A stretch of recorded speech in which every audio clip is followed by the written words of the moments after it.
Hi, Michelle. How you doing? Okay, it looks like you've got your updated version. That's awesome, which I have open over here in a separate page. So let's go ahead. Thank you so much for including the front. We'll go ahead and take a look at that, but we'll look at the back first. In order to do that, I want to get this centered in the window.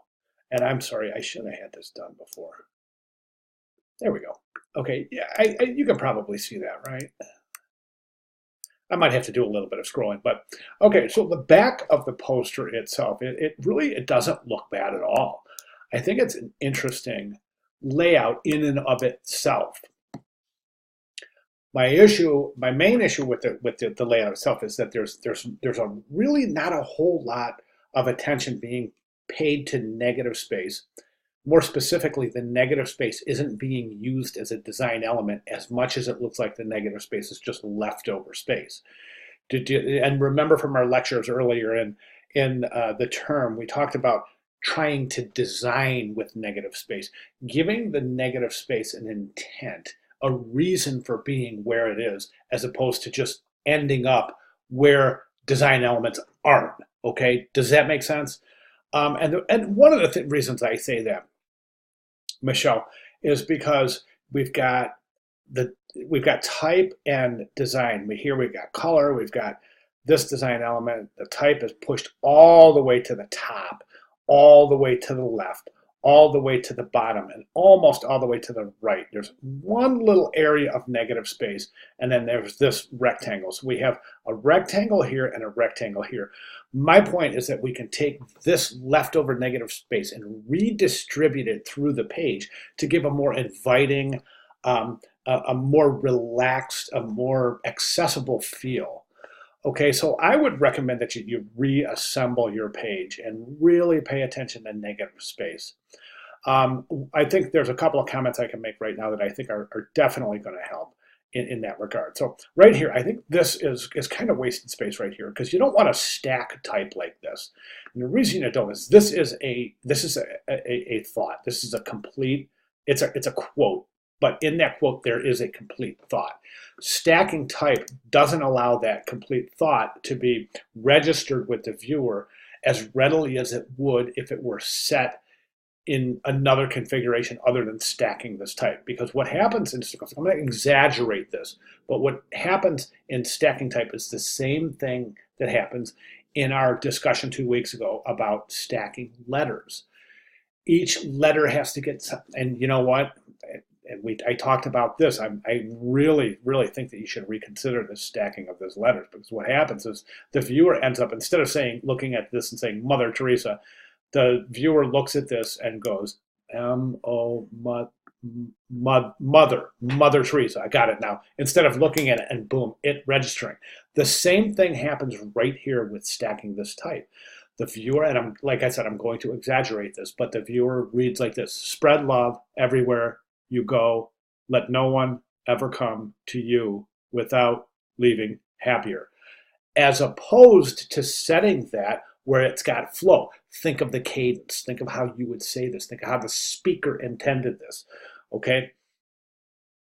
There would be a break right after go. So this would be one full line. Spread love everywhere you go. And then the next line, let no one ever come to you without leaving happier. So it should be really only 2 lines of type.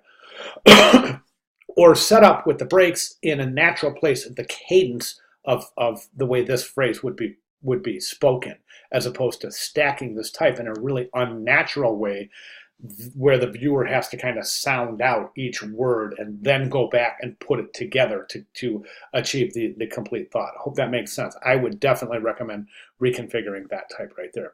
The timeline, I mean, I think the timeline's okay. I do. But my only issue with the timeline is that there's, we talk so much about planning and using different attributes to help you develop your, we've got visual correspondence, we've got visual substitution, we've got all of these little tricks and layout compositional rules to help us to engage the viewer, right?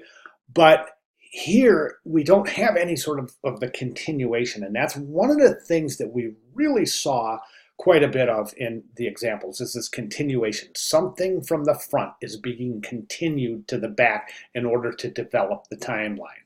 Okay, here we don't see that, which is, it could be stronger, but it doesn't necessarily make it an inferior piece. By bringing that kind of conceptual continuation from the front to the back of the poster is going to elevate the terms to elevate the piece in terms of the level of engagement attained or achieved or experienced by the viewer. And that, of course, points to good design. So I think the design can be improved. I would recommend working on elements working together in concert with one another, as opposed to we take this and we place it here. Then we take the timeline and we place it here. Then we take the image and we place it here. Just, you know, I mean, I think these almost seem like an afterthought, like you develop this timeline and then you decide to place it here.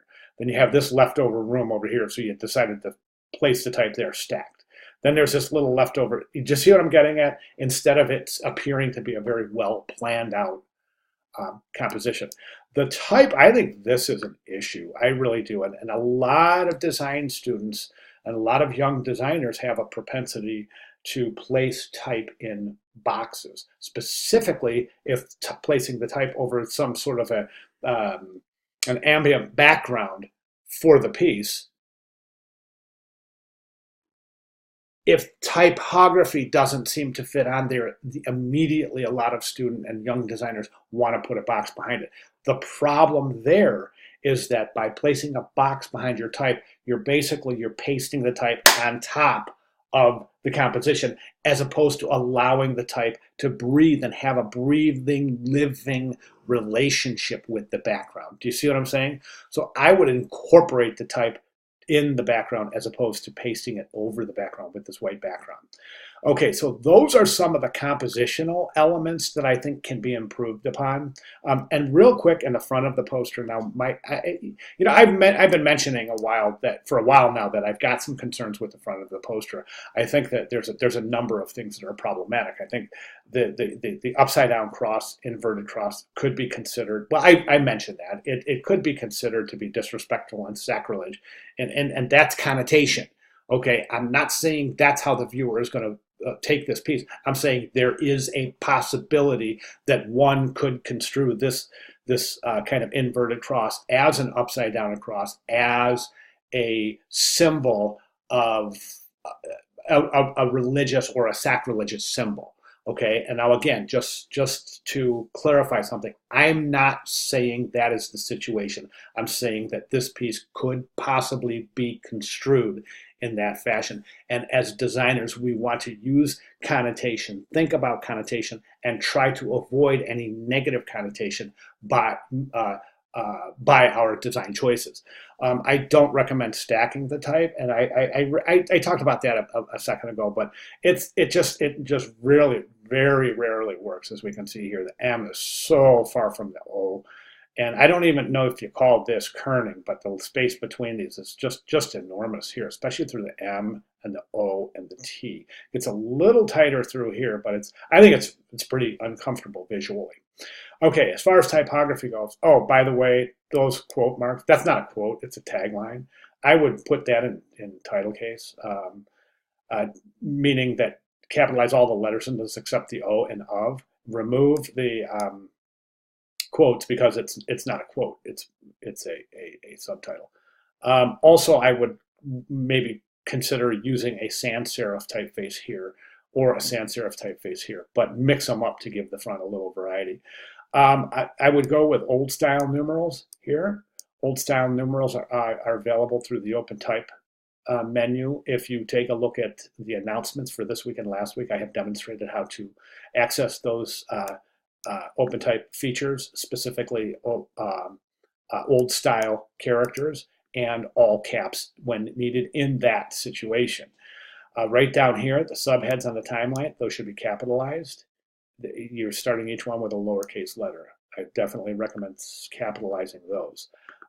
In many areas, everywhere there's a number, I definitely recommend using old style numbers. As I mentioned before, this is neat right here, this the way that you've kind of increased the size of those quote marks. That's pretty neat. But the stacking of those words is problematic. Over here, we got a spelling error. That should be devout, a devout follower, not Devon. I thought I saw another. Oh, there's a kind of a grammatical error today. Her charity and mission of work is still alive. Missionaries around the world follows. That's grammatical. Um, those are two plurals. Missionaries follow, not missionaries follows. So would be that wouldn't be plural.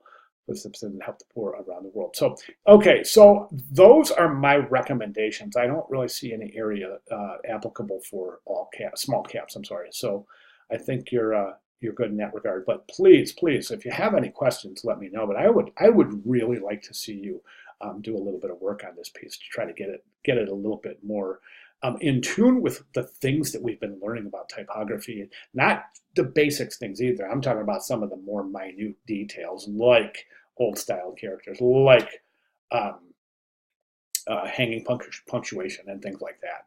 Correct use of M dash, N dash, dash, correct use of quote marks, correct use of inch marks, things like that would be considered advanced. And that's what I'm looking for. I'm really looking for a really good portfolio piece. And so that's why I recommend, really thinking about the critiques that you've gotten in the last couple of weeks and really start thinking about applying some of those changes to your work. Okay? If you have any questions at all, please let me know. Thank you very much.